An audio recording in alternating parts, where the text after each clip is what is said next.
6월 23일 새로운 날을 하나님께서 우리에게 허락해 주셨습니다.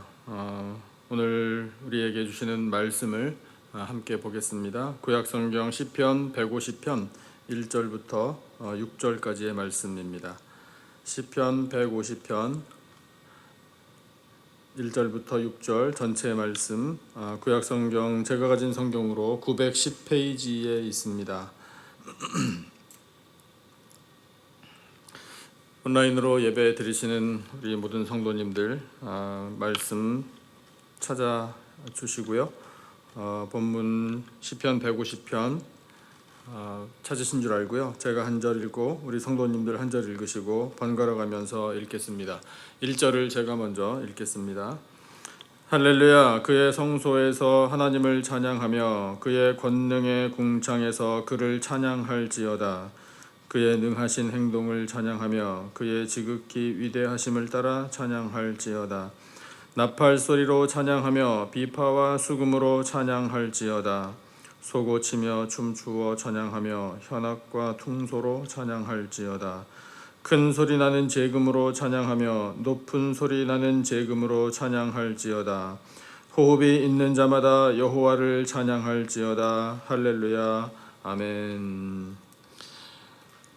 시편 말씀은 1편이 복 있는 사람으로 시작을 합니다. 그리고 이 맨 마지막 150편은 찬양하는 사람으로 종결이 됩니다.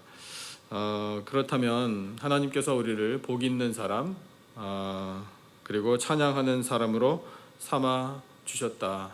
이것을 은혜로 깨달아 시인들이 그 은혜를 노래한 것이 이 시편의 전체적인 주제임을 우리가 이해할 수 있습니다. 하나님께서 시인들의 마음에 그런 마음을 감동을 불어넣으셔서 노래하게 하셨습니다. 그렇게 노래를 통하여 이 시를 통하여 그 하나님의 영광을 나타낼 때 하나님의 마음도 우리에게 표현해 주고 계시는 겁니다. 그래서 1편에 복 있는 사람에 관한 그 시를 통해 하나님이 우리에게 이렇게 말씀하시는 거예요.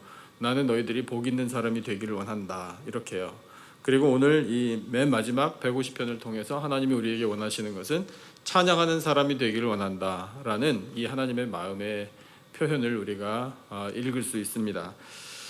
그래서 우리가 하나님 앞에 늘 찬양하는 삶을 살면 그것이 곧 은혜를 누리는 삶이 되고 하나님께 영광이 되는 삶이 될 텐데 우리가 드리는 이 찬양 이것이 어떤 것인지를 우리는 이 성경적으로 바로 이해하고 있어야 합니다. 찬양은요 하나님께 올려드리는 향기로운 제물입니다.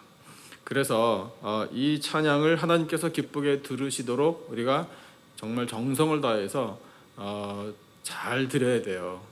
그러면 우리가 어떻게 찬양을 할 때, 어떤 마음으로 찬양을 할 때 하나님께서 진정 기쁘게 받으시는가, 이것을 오늘 이 본문을 통해서 우리가 깨달아 보겠습니다. 첫째로는 하나님의 임재 앞에서 찬양해야 합니다. 이것은요 하나님께서 늘 나와 함께 계십니다 라는 것을 믿음을 갖고 드리는 찬양을 말해요. 하나님의 임재. 자, 1절만 우리 같이 한번 다시 읽어보겠습니다. 1절 다 같이 한 목소리로요. 시작.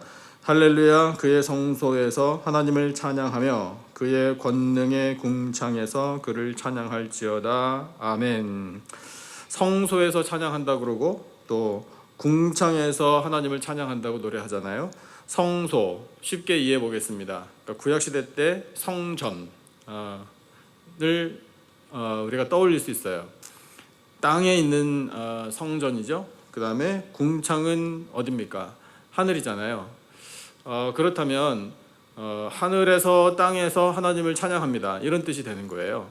그 하늘에서 땅에서 하나님을 찬양한다라는 말은 또 땅에나 하늘에나 어디에나 계신 하나님을 찬양한다라는 뜻이 되는 겁니다. 그래서 무소부재하신 하나님, 언제 어디에나 함께 하신 하나님, 그 하나님의 임재 앞에서 나는 찬양을 올려드립니다 라고 고백하는 것입니다. 찬양이요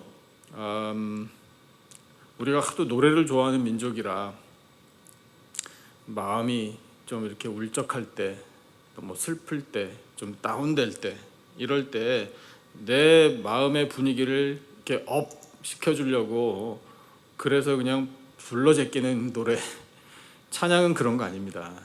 찬양은 내 마음을 즐겁게 하기 위하여 내가 스트레스 풀려고 하는 것이 아니에요. 찬양은요, 하나님께 드리는 거예요. 그건 예물과 같아요. 그래서 그 하나님께 드려야 하기 때문에 찬양은 받으신 하나님이 계셔야 되는 겁니다. 나 혼자 노래하고 연주하고 그거는 그냥 허공에 이렇게 한번 울려 퍼지면 그걸로 끝이에요. 내 마음의 즐거움이 뭐 있을 수는 있겠지만 거기서 그치는 건 찬양 아니에요. 찬양은요, 하나님께서 지금 계시기 때문에 이 하나님의 임재 앞에서 내가 최선을 다해서 정성을 다해서 드리는 예물과 같은 것.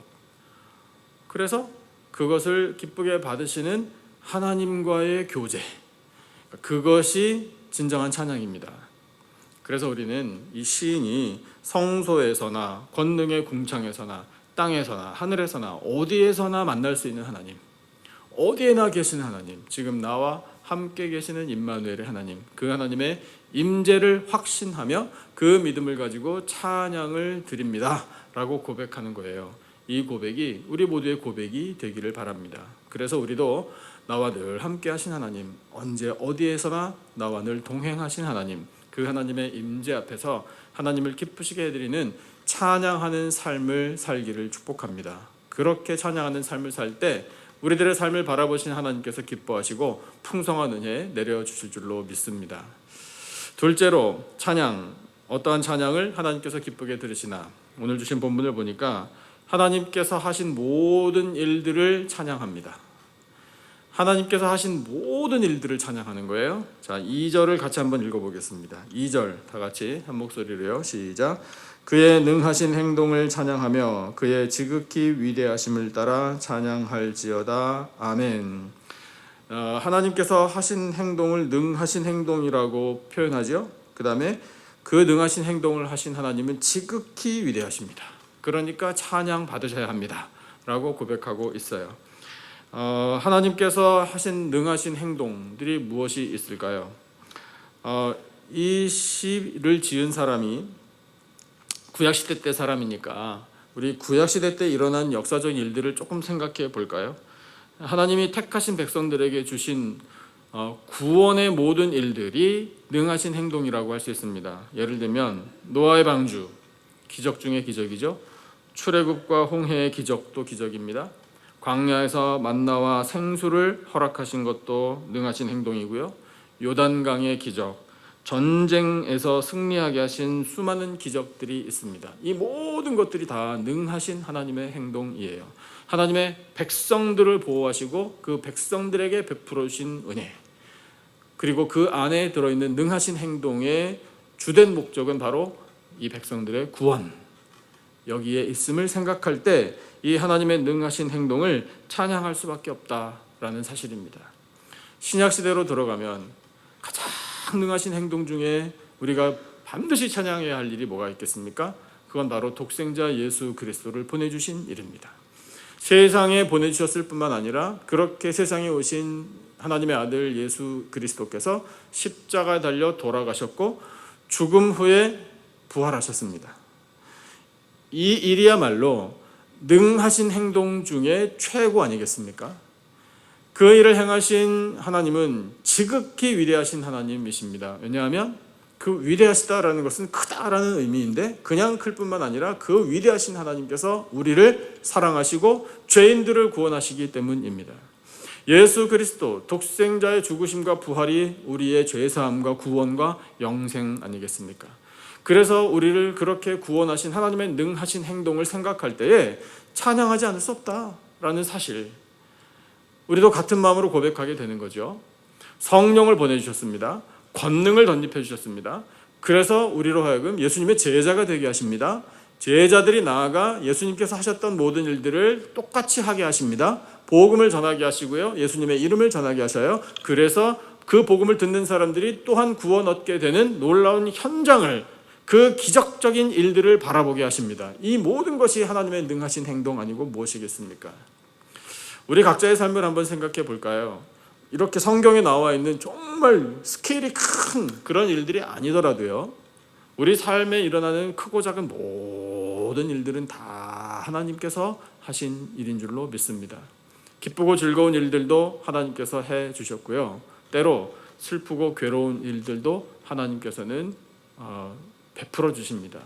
그거 다 하나님이 주관하시는 일이에요. 온 세상을 바라볼 때에도 세상 사람들이 참 기뻐할 만한 그런 놀라운 일들도 하나님이 행하시고, 때로는 이렇게 코로나 바이러스 같이 감당치 못할 그런 시련도 하나님께서는 때로 주셔요. 이 모든 것이 다 하나님이 하시는 일입니다. 그런데 그렇게 하시는 하나님의 그 모든 일들 속에는 하나님의 선하신 뜻이 항상 있다는 거예요. 하나님의 의도, 하나님의 목적, 왜 이와 같은 일을 행하시는가, 왜 우리에게 기쁜 일을 주시고 왜 때로는 슬프고 괴로운 일을 주시는가, 다 뜻이 있다는 거예요. 그 뜻을 우리가 늘 구하며 하나님께서 뜻하신 바가 어떤 것인지 깨닫게 해주시기를 원합니다. 성령께서 지혜를 주셔서 그 뜻을 깨달아 알고 이 상황 속에서, 이 능하신 행동 속에서 그 하나님의 뜻에 따라 믿음을 지키고 순종하기를 원합니다.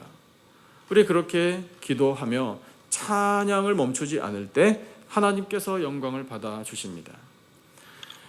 하나님께서 하지 않으시는 일은 아무것도 없습니다. 우리에게 일어나는, 우리가 경험하는 모든 일들은 다 하나님께서 하시는 일입니다. 하나님의 주권적인 섭리 안에 있습니다. 능하신 행동, 그 행동을 하시는, 모든 일을 주관하시는 지극히 위대하신 하나님을 우리가 찬양할 때 하나님께서 우리의 찬양을 기쁘게 받으시고 영광을 받아 주실 줄로 믿습니다. 세 번째, 어떤 찬양이 하나님께 진정한 영광이 되는가, 하나님이 기뻐하시는가를 우리가 말씀을 통해 알 수 있는데요, 3절부터 6절까지예요.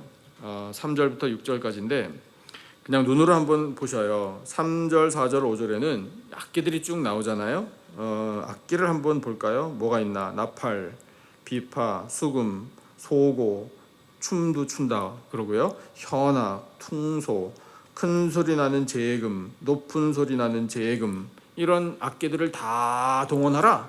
이런 악기를 동원하여 찬양하라. 그 악기들을 동원하여 살아계신 하나님의 은혜를 찬양할 때 하나님께서는 그 악기의 연주도, 또한 춤추는 것도, 노래하는 모든 것도 다 기쁘게 들으신다. 이렇게 하나님이 하나님의 마음을 우리에게 표현하고 계셔요. 모든 방법을 동원하여 드리는 찬양입니다. 그래서 하나님께서는 이렇게 구약시대 때부터 악기를 만들어서 그것을 연주해서, 또한 시를 지어서 노래를 작곡을 해서 목소리를 높여서 많은 다양한 방법을 통하여 찬양을 할 수 있는 지혜도 허락해 주셨던 거예요. 성경을 살펴보면은요, 이 찬양이 구약시대에서 가장 왕성했던 때가 바로 다윗 왕 시대라고 할 수 있습니다. 그러니까 그 다윗 왕 시대에 다윗이 셋업해 놓은 그 찬양의 모든 시스템이요, 구약시대 전체에 모범이 된 거예요. 물론 그 이전에는 뭐 그 정도까지는 아니었지만 그 다윗 왕 시대 이후로는요, 항상 그 기준이 다윗 왕 시대의 찬양이에요. 그때 그렇게 했던 것처럼 찬양만 할 수 있다면 부족함이 없을 것이다 라고 느낄 정도였어요. 다윗 왕 시대에 그러면 찬양대가 어떻게 조직되어서 어떻게 운영이 됐는가, 그냥 숫자적으로만 조금 우리가 기억을 해봐도 확실히 알 수 있습니다. 찬양만 전문적으로 하는 사람들이 무려 4,000명이나 됐어요. 왕이 그런 명령으로 사람을 세운 겁니다. 4,000명을 세웠는데 그 중에 이 찬양의 전문가들이 지도를 하게 했어요. 그러니까 노래도 지도하고 악기 연주도 하고 작곡도 하고, 실제로 그들도 이 찬양대의 일원이 되어서 같이 찬양을 했었던 사람들이 레위 지파의 사람들 가운데 288명이나 됐습니다. 지도자만 288명이에요. 이게 다 역대상에 나오는 일이에요. 사실이에요.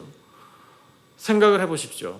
4,000명의 찬양대가 찬양을 한다. 물론 뭐 그 많은 사람이 동시에 한꺼번에 다 서서 노래를 했다, 그렇게 단정 지을 수는 없겠지만, 그럼에도 불구하고 전문적으로 찬양의 일을 감당하는 사람들이 그렇게 많이 세워져 그들은 다른 일 안 하고 그냥 오로지 이 찬양을 평소에 연습하고 연습한 대로 찬양을 올려드리고 순번에 따라 찬양하고, 그렇게 이 찬양이 끊이지 않는 나라가 되도록 세움을 받았던 사람들이 있었습니다.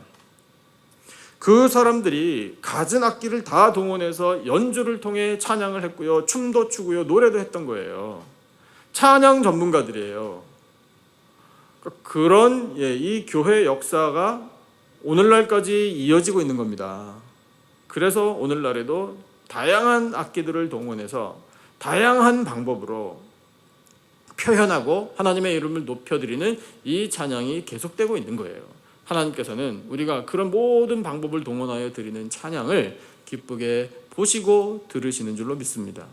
그런데 그런 모든 방법을 다 동원하여 드리는 찬양과 더불어 우리가 절대로 잊지 말아야 할 구절이 있어요. 이것이 우리 가슴에 새겨져야 돼요. 그것은 바로 6절이에요. 6절 우리 다 같이 한 목소리로 읽어보겠습니다. 시작. 호흡이 있는 자마다 여호와를 찬양할지어다. 할렐루야. 아멘. 우리 사랑하는 성도 여러분, 호흡하고 계시죠? 지금 숨 쉬고 계시죠? 살아 계시죠? 그러면 우리 뭘 해야 될까요? 호흡이 있으면 호흡이 있는 동안에 찬양해야 돼요. 찬양이 멈추면 안 돼요. 난 노래를 못하는데, 나는 연주할 수 있는 악기가 없는데, 그런 건 상관없어요. 우리의 심령이요, 하나님 살아계십니다. 하나님 나와 함께 계십니다. 하나님은 나를 사랑하십니다. 너무 사랑하셔서 독생자까지 보내주셨습니다. 나에게 믿음을 주셨습니다. 성령의 기름 부으심을 주셨습니다. 예수님이 내 안에 살아계십니다. 이것을 고백하는 것, 이게 찬양이에요. 그거 다 하나님이 하신 일 아닙니까? 그래서 나는 감사해서 즐거워서 또 영원한 생명이 나에게 있음을 알고 나 천국에 들어갈 것을 보장받은 사람이기 때문에 그 사실을 생각할 때 이 풍진 세상, 이 참 혼탁한 세상을 살아갈 때에도 절망하지 않습니다. 이런 고백 자체가 찬양이란 말입니다. 그래서 우리의 심령 깊은 곳에서부터 나오는 이 찬양으로 우리도 이 시에 표현된 것처럼 악기를 연주할 수도 있고, 춤을 출 수도 있고, 목소리로 노래할 수도 있고, 시를 쓸 수도 있고, 고백을 할 수도 있고, 모든 방법을 다 동원하여 우리 호흡이 있는 동안에 찬양하는 거예요. 예수님께서 산상수훈을 제자들에게 들려주실 때 마태복음 6장을 보면 이런 말씀을 하셨어요. 우리 성도님들도 잘 아시는 구절일 거예요. 공중의 새를 보라. 심지도 않고 거두지도 않고 창고에 모아들이지도 아니하되 너희 하늘 아버지께서 기르시나니 너희는 이것들보다 귀하지 아니하냐. 또 너희가 어찌 의복을 위하여 염려하느냐. 들의 백합화가 어떻게 자라는가 생각하여 보라. 수고도 아니하고 길쌈도 아니하느니라. 이렇게 말씀하셨거든요. 저는 이 말씀을 대할 때 이런 느낌을 받아요. 공중의 새, 들의 백합화도 하나님이 지어주신 대로 그냥 그렇게 살아가는 것, 그 생명을 누리는 것, 그냥 지저귀는 것, 그냥 활짝 피는 것, 이것도 찬양으로 말씀을 해주시는구나. 저는 이렇게 이해가 돼요. 그거예요. 우리에게 호흡을 주셨잖아요. 이 호흡을 가지고 숨 쉬는 것조차도 하나님께서는 찬양으로 들으실 수 있다는 거예요. 왜냐하면 우리가 숨을 쉴 때마다, 호흡을 할 때마다 하나님 나에게 이 숨, 호흡을 하게 하셔서 감사합니다. 하나님이 불어넣으신 생명의 그 숨결을 내가 오늘 갖고 이 호흡을 통하여 살아있음이 하나님께 영광되기를 원합니다. 그렇게 된다면 우리가 이 호흡을 가지고 있다라는 사실 자체도 찬양이 될 것 아니겠습니까? 이 예수님의 말씀 속에 들어있는 저는 참 신비로운 가르침이라고 생각이 됩니다. 우리 성도님들도 그렇게 느끼시면 참 좋겠어요. 그래서 우리가 호흡이 있는 자마다, 호흡이 있는 동안에 하나님을 찬양하십시다. 찬양하고 싶어도 못할 날이 올 수도 있어요. 아니, 올 거예요. 그러면 여러분, 우리는 그때 가서 후회할 일이 아니라 지금 바로 이 순간에 내가 호흡을 할 수 있음을 감사하며 하나님을 찬양합니다.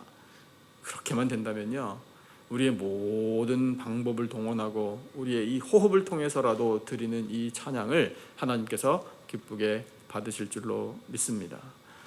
하나님은 우리의 삶이 찬양하는 삶이 되기를 원하고 계셔요. 우리가 찬양하는 사람이 될 때에 복 있는 사람이 됩니다. 이 찬양이 하나님 앞에 진정으로 영광이 되려면 우리는 늘 언제 어디에나 계시는 하나님의 임재를 확신하며 찬양을 올려드려야 합니다. 하나님께서 하신 모든 일, 그 능하신 행동을 인하여 지극히 위대하신 하나님을 찬양해야 합니다. 모든 방법을 동원하여 우리가 호흡이 있는 동안에 하나님을 찬양할 때에 하나님께서 영광을 받으실 줄로 믿습니다. 우리의 찬양을 보시고 들으시고 기뻐하신 하나님께서 우리 모두에게 필요한 모든 것을 풍성한 은혜로 내려주실 줄로 믿습니다. 그 은혜 받아 누리며 사는 복된 삶, 찬양하는 삶이 되시기를 예수님의 이름으로 축복합니다. 오늘 우리 말씀을 기억하면서요, 찬송 한 구절만 같이 부르시고 기도하겠습니다. 543장 찬송 같이 찾아주시면 감사하겠습니다. 543장 어려운 일 당할 때 이 찬송인데요, 543장 찬송의 3절만 우리 말씀을 기억하면서 같이 찬양하기 원합니다. 543장 밝을 때의 노래와 어두울 때의 기도로 이 가사 3절에 함께 찬양하겠습니다. 밝을 때의 노래와 어두울 때의 기도로 위태할 때 도움을 주께 간구합니다. 세월 지나갈수록 의지할 것뿐일세. 무슨 일을 당해도 예수 의지합니다.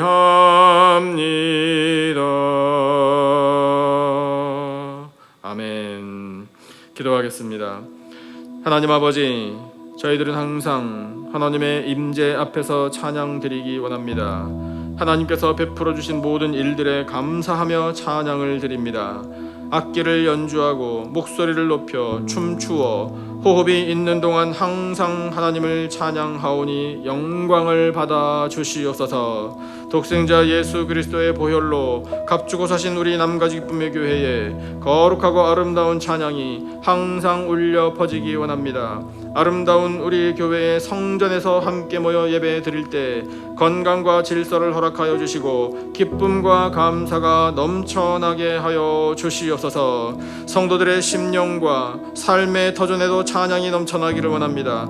가정들마다 평강의 평강으로 인도하여 주시고 사업체와 직장에 은혜와 복을 내려 주시옵소서. 하나님 아버지, 선물로 주신 자녀들에게 믿음과 지혜와 강건함을 허락하여 주시고 우리 자녀들의 앞길을 시온의 대로로 활짝 열어 주시옵소서. 하나님 아버지, 우리 교회의 EM과 교회학교에서 다음 세대가 말씀으로 잘 양육되게 하시니 감사합니다. 하나님 나라의 일꾼들이 많이 배출되기를 원합니다. 아버지, 거룩한 꿈과 또한 소망을 얻어 그 꿈을 성취해 나갈 수 있도록 하나님 우리 교회의 다음 세대에게 크신 은총 베풀어 주시옵소서. 성도들 가운데에 몸의 질병을 앓고 있는 하나님의 사랑하는 백성들을 기억하여 주실 줄로 믿습니다. 능력의 손으로 어루만져 주시옵소서. 몸속의 모든 나쁜 것들을 근원까지 치료하여 주시사 온전하고 깨끗하게 회복시켜 주시옵소서. 마음의 상처도 하신 하나님 싸매어 주시고 하나님이 주시는 평화를 누리며 기쁨으로 찬양하며 살게 하여 주시옵소서. 온 세상에 여전히 퍼져 있는 바이러스와 전염병을 하나님의 손으로 막아주시기를 원합니다. 치료제와 백신 개발되도록 은혜 베풀어 주실 줄로 믿습니다. 하나님 아버지, 각 나라의 정치와 경제와 사회와 문화와 모든 일들을 하나님의 선하신 뜻대로 다스려 주시옵소서. 죄인들이 회개하고 예수님 앞으로 돌아오기를 원합니다. 성령의 역사를 베풀어 주시옵소서. 하나님 아버지, 저희들에게 기도의 영을 부어주셔서 이 시간 간절한 마음으로 기도할 때 성령 하나님 말할 수 없는 탄식으로 저희들을 위하여 친히 간구하시는 줄로 믿습니다. 아버지, 이 간구를 들으시고 하나님 살아계심을 증거로 보여주시옵소서. 지금은 우리 구주 예수 그리스도의 은혜와 하나님 아버지의 놀라우신 사랑과 성령님의 교통 기름 부으심의 은혜가 찬양하는 삶을 살아 복 있는 삶으로 영광을 올려드리며 믿음으로 승리하며 살 것을 다짐하는 예배드린 모든 백성들 위에 간절히 부르짖는 기도 제목과 삶의 터전들 위에 세워주신 우리 교회와 이 나라와 온 열방 위에 지금으로부터 영원토록 함께 하시기를 간절히 축원하옵나이다. 아멘. 우리 주신 말씀을 붙들고 계속 기도하겠습니다. 또 우리 각자가 가지고 있는 모든 기도 제목을 놓고 기도하시기 바라고요. 우리 교회와 성도들을 위해서, 그리고 우리 성전 예배 이제 계속해서 잘 드릴 수 있도록 기도해 주시면 감사하겠습니다. 우리 온 세상을 바라볼 때에 계속되는 이 기도의 제목 잘 알고 계시죠? 우리 끊임없이 기도하셔서 우리 하나님의 선하신 응답 받으시기를 바랍니다. 우리 간절한 마음으로 합심으로 함께 기도하겠습니다.